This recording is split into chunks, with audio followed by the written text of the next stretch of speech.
Hi, I'm Suzanne Siracuse. Welcome to season 3 of my podcast focused on the future, keys to building a profitable, sustainable, and impactful business. And I'm excited to be partnering with wealthmanagement.com on this. This series will focus on what firms need to embrace to ensure their growth and success for the future. And you'll hear from industry leaders and advisors on what's working for them. I have a great lineup of guests in store, and today I'm speaking to married business partners, Doug and Heather Boneparth. Doug is the financial advisor and president, and Heather is the director of business and legal affairs, both at Bone Fide Wealth. Bone Fide Wealth is a wealth management firm built from unprecedented times in navigating every challenge and surprise the last decade has brought to their doorsteps and their wallets. Heather and Doug have developed a nimble approach to helping clients of all generations find their way towards whatever it is they're looking for. I love that so much. Welcome, Doug and Heather. Wonderful to see you. Looking forward to speaking with you today, and thanks for being my guests. Good to see you, Suzanne. Thanks so much for having us, Suzanne. Absolutely. Absolutely. Well, listen, for those that have listened to this podcast, they know I like to start off with the same question each time. And that's, how did you end up working in the financial planning industry? And for you guys specifically, working together as a married couple. So Doug, let's start with you. Yeah, one of the more unique things about my professional journey has been the fact that I grew up the son of a certified financial planner. I am a second generation CFP, and I have been around our profession since like 1991. So it's been a lot of time in the profession, and it's actually been quite the privilege to get an early start in my career. And I've used that to my advantage, clearly, to build, a firm that is something that both Heather and I love, and something we look forward to continue growing. Great. Well, you're one of the first people that actually I've had on as a guest that is second generation. So I love that. Heather, what about you? You were not, from what I understand, in the financial planning profession, but obviously are now. So tell us your journey. Well, I just like how Doug made it seem that he's been a financial advisor since he was 7 years old. So obviously you're correcting him on that. Well, he has seen it since the early 90s, but I got the point. I just have to poke fun at him. See, we have fun working together. We really do. I love it. Yeah. I love it. I love it. So yes, I'm a former, as I like to say, a recovering corporate lawyer. I spent more than a decade in the commercial insurance industry before joining Bone Fide Wealth in 2023 as their director of business and legal affairs. And now I also write content, and I just help to write this book that is coming out into the world very, very soon. So it's good times. I love it. And, it was, and we'll talk about that book for sure. And I saw that you were a journalism major or minor, as was I. So I always have a lot of respect for people that that studied that, and what a complete different role from corporate lawyer to journalist to now really running the practice of Bone Fide Wealth, I would imagine, right? That's mostly what you focus on. Yes, I would say it's different, but there are things that are the same. When I was a corporate lawyer, I worked in-house for a long time, and you really take a very high level view of an organization as a whole. And I think I bring that same perspective to Bone Fide Wealth as someone who's not the one servicing clients on the day-to-day. I kind of can see larger trends. I can see things we need to work on. I can see things we're doing well with just a different perspective. I can manage our risk by being an arm's length away from those conversations a little bit differently. And so I think I bring the perspective of my corporate law career into the firm. And in terms of my journalism training, you learn how to ask questions and you learn how to tell people stories. And I think that skill definitely carries through into the personal finance space, because so much about money are the stories that we tell ourselves about it. And trying to find that common thread of relatability is something that we strive for in the content we put out in the world and in the way that we communicate with clients and with the public. Yeah, such a good point. That is such a parallel. And I love how the way that you're thinking about the business, because you do come at it from a different vantage point. Sometimes when you're so close to a situation, it's hard to make those tough choices or to see the forest through the trees, so to speak. I do want to know, you joined 2 years ago, it sounds like. Whose idea was it? Oh, we'd been kind of talking about it for a long time. I mean, here's the thing.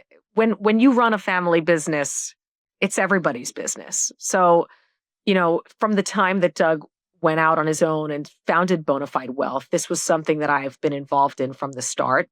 Really, I was always kind of moonlighting as his business consultant, and that's just how we work. We're a team in everything we do. So, eventually it became clear to the two of us that there were things that I was contributing to the firm that were valuable, and that we wish that I had more time to do, and that we knew that it was going to be a long-term goal of ours to explore me working at the firm. We didn't know in what capacity that would be in, and we didn't know necessarily how long it would take for that to happen, but it was always a long-term goal of ours, was to work together and to give this a real shot. Doug, would you agree? Oh yeah. Yeah, Heather and I are very self-aware over just how much time we spend together, given the fact that this is something we love to do, especially at the stage of life we're in right now, with two young kids. That makes it even more appealing. We've been together for a very long time, since we were 18 and 19. It's one of those love stories. So I Aw. think Heather and I are most productive, and most driven when we're around each other, and that's not for everyone. I know that, but for us, it's what really works. So this idea that we would be working together, it was not a foreign concept. And I'll speak personally. Ever since I met Heather, the decisions that I make in my life have only gotten better.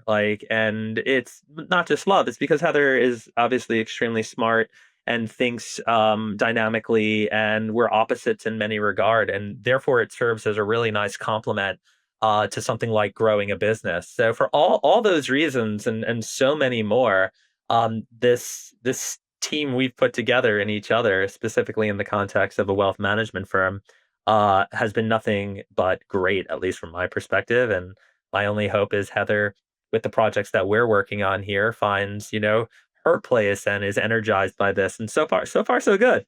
That's great. Oh, I love that. That's so complimentary. I think my husband and I would kill each other, but who knows, right? You never I know mean, unless you try. you know what? I mean, I think he's painting a rosy picture, and it's true, but like, we definitely are at odds often, Oh because, yeah. it's really hard when the person who knows you the best also works with you. A hundred Yeah, You percent. know, taking criticism's tough when your best friend is the one giving that to you, and it's also your roommate, and it's also the Yeah. other parent in the room. Yeah. But they're sometimes the best person to deliver that kind of advice. So, where you're going to Absolutely. respect and listen to that person even more. So, that's fantastic. I love, what a great example, you guys are. And, shifting over, I love understanding a firm's mission, and you use your own life experiences to influence the type of firm that you're building, which I love, and the advice that you're providing. And in the firm description that I read, you said navigating every challenge and surprise the last decade has brought to our doorsteps and our wallets. So, what are some examples that you both have gone through personally that have really helped you provide better planning and advice for your clients? And do you actually tell them and say, this happened to us? Yeah, I think one of the main goals we have here when giving financial advice is to be as relatable as possible. And I think that requires you to experience very similar things that your clients are going through. They want to know that you feel, have those feelings too, and have those thoughts too. For our generation, call us older millennials, if you will. We've been kind of, whether it's childhood events like 9/11 that have shaped our childhoods, to the events that have taken place at the beginning of our adult lives, the Great Recession, to the events that have unfolded as we're raising children, a pandemic. These are big macro events that not only they shape every part of your life, and money is such a big component of everyone's life. So naturally, it has a great deal of impact around that. how we raise our kids, not just how we, handle our bank accounts, how we decide to take risk, how we choose to share the responsibilities that we have, not only in our careers, but into the contributions that we make to our relationship. It is all connected. It is all, intermingled with how we deal with money, and clients want to know that you understand these moments and have that perspective, because you're ultimately the one that's going to be providing advice to help shape their futures. So it's extremely important. I can be Yeah. more specific Yes. if you'd And like. I love it, I Heather. oh, I Yes. graduated law school with 6 figures of student loan debt, mhm, and and into a job market that was not what any millennial at the time was expecting. I was underpaid and overworked. And it felt like a real like failure to launch moment for me and many of my ambitious peers that okay. really did not feel as though our expectations were being met with the reality of the economic system at the time. So Doug, who was, witnessing this not just with me, but with all of our friends and all of our peers, so much of what ultimately led to the formation of Bona Fide Wealth was this concept of investing in people before they could even invest in themselves. Like, we will invest in you before you have anything to invest with us. So much of the early years of Doug's career was helping our peers refinance student loan debt, set up their first bank accounts as adults, and figuring out like how to fill out a W-2, like do things like that years ago. But now these same people who we were in the trenches with are taking their wins. Like now we're pushing, we're all reaching our 40s and we're having children and buying homes and making partner and all these amazing things. And like now we're getting to watch these wins take place. And so many of our clients have been with us the whole time that like, yeah, there's definitely something there in terms of the relatability and the camaraderie and the partnership that comes from the growth of being with someone before they had it, you know? I love that. And I feel like sometimes advisors miss the boat on really working with some of the younger clients, because maybe they don't have the minimum assets under management to manage. But those are going to be your future millionaires, multimillionaires, the future leaders of firms, etc. And Yeah. why wouldn't you take that opportunity to start helping them prepare for their future? I think that's such a great idea. And I agree. Like I do want my advisor to have had some similar experiences so that they can share their, advice, et cetera, not just on financial planning, but life in general. Right. So that's I think that's a great model. And I think your clients must really appreciate all of that. So your new book was just released. It's called Money Together: How to Find Fairness in Your Relationship and Become an Unstoppable Financial Team. That's lovely. So tell me, who is this book actually written for, and what is your why behind writing Oh, are you waiting for me to answer, Doug? it? Heather, let's start with you.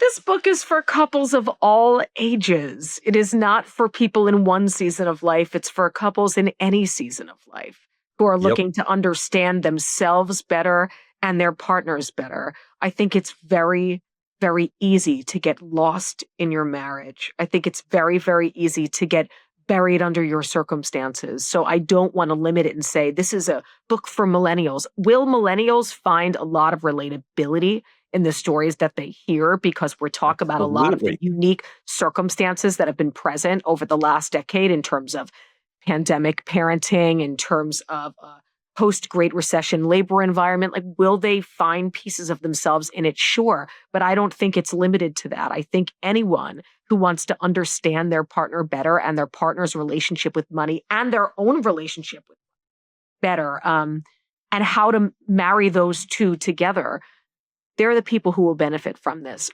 My why for writing this book was because I felt like if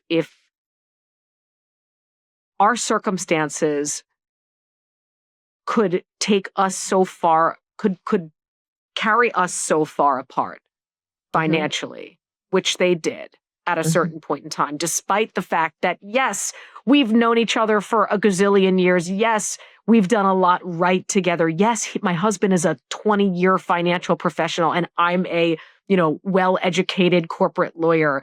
If our circumstances for two people who are always paying attention took us so far apart in terms of our goals, our needs being met, our financial reality, my checking out of our family finances. If it could happen to us, it could happen to anyone.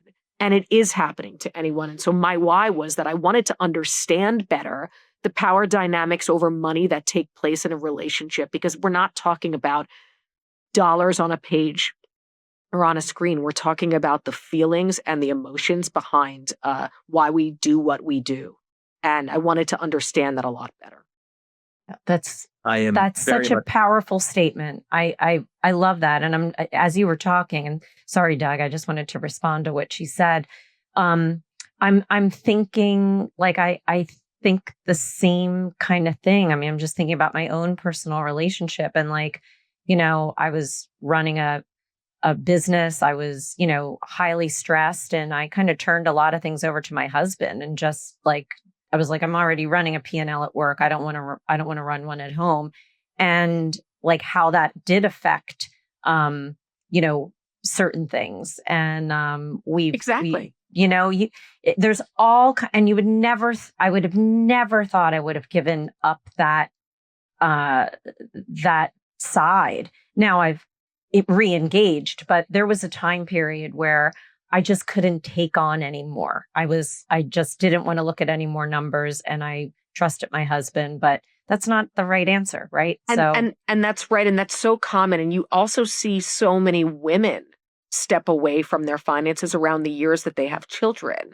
And whether or not it's connected to them downshifting from the workforce and earning an income themselves, you see a lot of women step away in these years because, in the same way that you just said, it felt like one more thing that I didn't want to do. Exactly. That was the exact description of me checking out of our money and our family finances and feeling like I've lost agency over the situation, was because it felt like the one thing I didn't have to do. Yeah. Yeah. No, and honestly, I don't think I've ever really said that out loud. So, I think just you surfacing that as somebody, as a smart, capable, business savvy woman, that you did that as well. It's like, sometimes you just want to know that you're in good company, and then, okay, so what can we do to correct that? That is the entire goal of the book, is by writing it in the framework of short stories that are showing snippets of real people's lives and their relationships with money and their stories and things they've encountered. Like you just said, I think people will see themselves in pieces of these stories and be like, oh my God, I'm not the only one. And this is normalizing this for me and making it okay to talk about it, when in a lot of circumstances, people feel uncomfortable talking about money with their partners. 100%. Oh, that's great. So Doug, you want to weigh in on this as well? Nothing from my end, Susan. No, just kidding. Heather and I are just going to keep going on this podcast. By the way, you guys are doing awesome. No, I think who it's for, Heather nailed. It's really for anyone who's curious about their partner and wants to deepen their relationship. My why is also pretty much aligned with Heather, but I'll keep it simple, I guess. You're with a partner because you've loved them, and arguably you're trying to love them for your entire life. And to see so many relationships fail or struggle because of money, the stats are very clear. 51% of relationships don't work out due to something regarding money. It's not a scarcity problem. Billionaires get divorced at the same rate. For me, my why would be, solving this issue that money should not be the reason your relationship fails. It can be fixed. That can be worked on. We can actually have impact there. And if that allows people to be happier in their relationships, but just in life in general, that's probably the biggest win that I could imagine coming from this book. So that's my why. Can I I love, can I yeah. tack on one point about Yes. advisors and the industry, Doug? Right? I Yeah, mean that of I course. think from an industry standpoint, the industry could use this book as well, and Yeah, advisors can use this as a tool because when their clients are having better conversations on their own, the work that they do together is so much more aligned and intentional and gets both partners to a place where they both want to be. So, we view it, of course, nailed we it. want to help the end couple and the end user, the end reader, but I also want advisors to be viewing this as like critical reading for them and Yeah. critical work for their practice. It's Yeah. it's it's a massive, I mean, listen, self-serving maybe, but this is a massive opportunity to go into an area of planning that I believe is often overlooked, or the skill set's not there because it's just not part of, the curriculum and the academia we do, when pursuing CFP programs or designations and things like that. But our goals as advisors is always to deepen the relationship and provide more value, and this is such a wonderful opportunity to do that. Yeah, and I'm glad that you guys are surfacing a lot of this because, I think there's a stat like, people would rather talk about, almost anything other than money, right? Correct. And so there's such a stigma around it and rightfully so. You don't want to share a lot of your, private information with friends all the time about around money, but it also then translates to just not talking about it at all.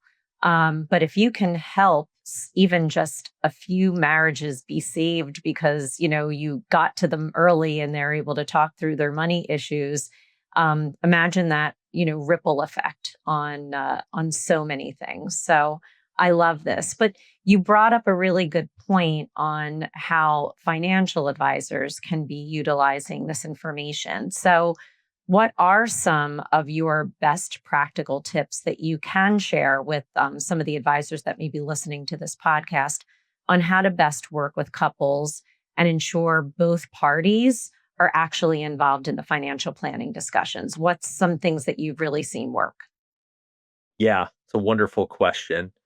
I think asking the right questions or knowing which questions to ask to get that kind of engagement is critical. And throughout the book, um, and all the interviews that we had with wonderful couples, more than 60 couples, Oh, were interviewed by Heather and myself. There were a few questions we asked every single one. And I think one of them is a very good example of something an advisor could ask. And it's, do you feel free to spend? And I love this question because it really taps into where one and both people in the relationship stand in terms of how free or how in control or how out of control they are with their own financial situation. It's so Um, subjective, right? yeah, yeah. yeah. Um, and then the second one we asked everyone was, "Do you have enough?" And they would often reply with enough money, and we would tell them we didn't specify enough of what. And because of that, you start to get deeper than just what's going on the financial front. You get to see if they're truly fulfilled, if they feel safe, if they feel comfortable, knowledgeable. And now you have fodder for having productive conversations around the very things that money is not just, it's not just money. It's what we've attached to it. And we Hmm. need people to get there, to get to those parts of their identity around money, to actually have the conversations that will move the meter in improving their lives, not just their financial lives, but their lives. So there are two questions right there that any Right. advisor can have in a meeting, and they're not weird questions. You're No. not playing the role of a psychologist, you're not pretending to moonlight as a therapist. You're asking real deep questions that spark conversation and could very well get you to deeper issues or considerations that need to be made when you're doing their financial planning. They I add love. depth, Yeah. especially the second question. It adds depth and context to the work that you're doing. Yeah. Oh, that's These are the big ones, right? And then of course there's all the little tactics that, you can that you can suggest to your clients to help them have more productive conversations, like the time and place in which they should be talking about money. Probably not when the kids are running in from after school or you're cooking a meal or very late at night when everyone's tired, right? Um, how to start conversations, probably focusing on the positives and not the negatives is a much better on-ramp into getting to things you need to be more critical about. And these are the tiny little tactics, but those big questions are what open the door when you're sitting across from a client. Yeah, I love that. I think I shared with you guys when I saw you last. One thing that was so powerful to me in terms of my relationship with my husband and the discussions around money was there was a quiz, like some online quiz around like your money memory and like what was your first money memory, what motivates you, and when you get down to that behavioral side of like what what do you, what that money motivators are, and I think there were like three different ones. One was like fear, one was reward, one was support or something like that. And mine was different than my husband's, and Oh, yeah. based on our own uh, experiences of growing up in different financial means, it really affected the way we perceive money today. And so that discussion and just the realization that the way that I perceive money is different than the way that my husband does. Just if an advisor can open the eyes of their clients, I think it's so important. It changed so much about how we discuss money. Absolutely. Oh, Yeah. absolutely. That's great. Well, I'm excited. I think everybody needs to go out and we'll have a link to purchase this We book. agree. But what a great idea to do a book on this.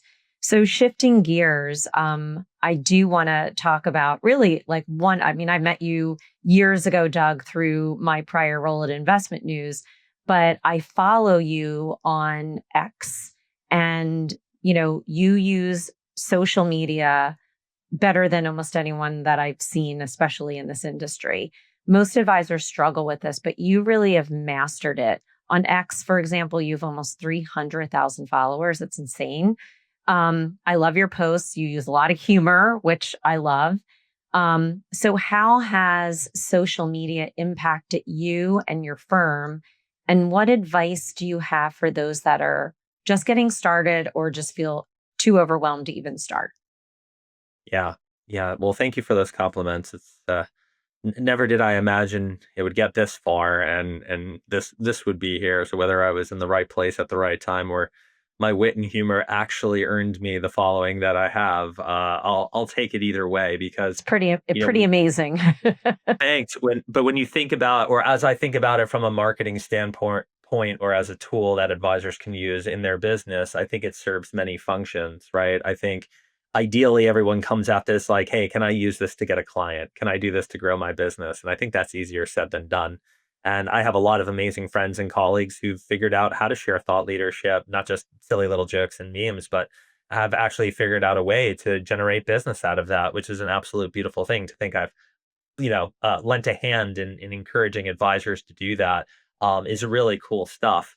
But yeah, it can be very daunting. I also think it can be very time consuming and it can be very taxing. It's a blessing and a curse to have an audience and a following because you feel the need to perform and do things that you've always done for attention and engagement. And I think that's kind of the more toxic part about social media. But the part that's very real is that you have an opportunity to take content you've created or third party content that features you and distribute this to an audience that you wish to engage and get the attention from. So, whether this is engaging your current clients or trying to get new clients or building a community of like minded professionals, I know a lot of advisors that have found the amount of friends I have found. This is a lonely industry when you are building, a company or a firm is inherently lonely. And I never had the luxury of, having cubicles next to me and a friend I could go to lunch with. But the internet bridges all of these things, right? Heather has had that experience. I've had to join Heather in her corporate days to actually like Oh, you go up. loved it. You I loved all loved those it. I dinners, all loved those free dinners. But yeah, I mean, of course I loved it because I didn't have that, and social media helped, fill that hole. And the advice I would give in the short amount of time, because I could talk about social media for hours on end, is, who do you want to be talking to? Where does your audience live? That will help you focus on which platform you should be considering to spend this kind of time on. Number two, don't do anything that is really unenjoyable. Like if this is killing you and you hate it, don't do it. Like you can Hmm. outsource a lot of this in a constructive way. Be mindful of the money you're spending, of course, but just be honest with yourself. And then when it comes to actually creating content, maybe focus on what you enjoy and what you like. That's called being authentic, right? And I Hmm. think that is very true for creators because again, if you're not enjoying what you're spending this time, you should probably enjoy it. And by the way, the things you enjoy are typically the things that you're going to go deep on, that you're going to get the best kind of engagement on, that you're going to build your community around. And it's really no different than any physical in the real world social structure. You can take those lessons and apply them here. I just think there's a lot. I just think advisors or anyone feels like there's a lot of pressure to do something. We all start at zero, right? I'm not sure if it's luck or just, I was listening to what, at one point I said, there was all these accounts, they were funny too. And I said, I said to myself, I'm funnier. Like these are good. Like I can do better than that. And I love comedy. I love wit. And I put these, and I love finance, and I just smashed them all together, failed more times than I've ever succeeded in it and kept at it. And that's the last piece of advice on this one is consistency. You know how many people give up after one post, one blog, one anything that you're creating?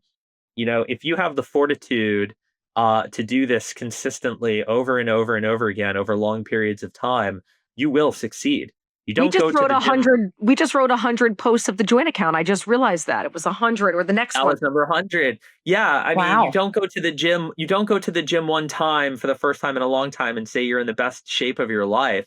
If you go 4 days a week for 6 months, you will be in the best shape of your life. Like, the 99% chance you're in peak physical condition after that, and the same thing applies when you're thinking about content creation or investing or any long game you need to play in your life. Yeah. Great advice. Have you gotten business from social media? Absolutely, absolutely. But I don't want to mislead anyone thinking that, one, it's easy, or two, it's the referral machine here. I would It's love for direct you and to do indirect. Direct and yeah, indirect. direct and indirect. It's an amazing piece to the overall efforts we make as a firm to attract business and an invaluable tool for all the reasons that I've stated. There's But I there's would been be as many times where yeah. social media has fortified a prospective relationship, that somebody Yep. came in a different way and then saw the content, and the content sealed the deal versus it necessarily coming in through the content. It's very interesting to watch the way that people Yeah. people and clients have engaged with the content. Yeah, You that's a will you will get to the end of a prospect meeting and get a remark from time to time that's like, "By the way, love this post," or "I like this piece of content out there." That's awesome because they've been following you along the whole time and they decided to drop that bomb at the end. But it also means they're maybe a fan and they're likely gonna sign up to be a client. So that's a good part of it. I think that's great, and those are great tips, and I love the gym analogy. Do you think that it's a must do for every advisor? You've got to have some kind of social media strategy. Always, never, always. These usually are the first indication that someone is not being, completely truthful with you. But let's go there. I would tell you that if you're interested in growing your firm into the future, like over the long term, the next 10 plus years, and you aren't doing something on the internet side of things for your business, it will probably be to your detriment. Let's Yeah. say this, you need to have a digital footprint. I don't Sure. Yes. know if you need to do social media, as in like traditional social media. I think a digital footprint is imperative. Yeah. Best advice I ever received in the content game came from meeting a absolute amazing friend and colleague of mine, and he said, "Get on a writing schedule." literally like that is what every great content creator in our space has in common, is that they all write. Mhm. And whether that's weekly, bi-weekly, or monthly, any of those cadences and doing it consistently is extremely hard. Do not pretend that it's easy. Heather and I putting out 100 consecutive newsletters. She loves writing. It's okay for me. I don't mind it. I don't hate it, but I don't love it like Heather does. But it's taken me a long, long time to be okay with that kind of consistency, because after you put out 100 of something, you will see the results from that one way or the other. I'm not sure you could say the same about 1, 10, 20, or even 40 cracks at it. You need to go the distance. Yeah, that's such great advice. And yes, writing is a lot harder than people think, right? And Super if hard. you can outsource that, you can do it other ways, but I think that you guys both have given some really good practical tips on how to participate in digital media. So, this has been amazing. I love what you guys are doing. It's so important to engage both partners. I love that you're using yourselves as examples. So we're at the final question of the podcast. I always ask the same one, with the title and the theme focused on the future, keys to building a profitable, sustainable, and impactful business in mind. What are your last lines? What key takeaway do you want the audience to leave with today? Heather, let's start with you. Stories matter. Stories of your clients matter. Your own stories matter in your life. And the more you are willing and open to listening to people's stories, the better you're going to know them, and the better you can serve them. Love it. Great. Doug? To piggyback on the repetition and consistency you need in anything that's considered a long game, money is a practice. It is something that you regularly need to address. It's not a game you win. It's a game you get to continue playing in just different levels of that game. So treat it as such. Continue to have that conversation. Continue to have that dialogue. Continue to be curious about the person you're spending your life with, so that you can get to a place of happiness and fulfillment, because it's not a rehearsal. You get one crack at it all, so we might as well make it count. Oh, what great last lines. I love both of those. So, so important. Thank you both so much for being my guests today and for sharing your advice on incorporating your own personal money experiences into your planning practice, how to best work with couples, and of course, how to use social media to your advantage. I love it. I'm Suzanne Siracuse. Thanks for listening. And I hope this episode leaves you even more excited to be focused on the future.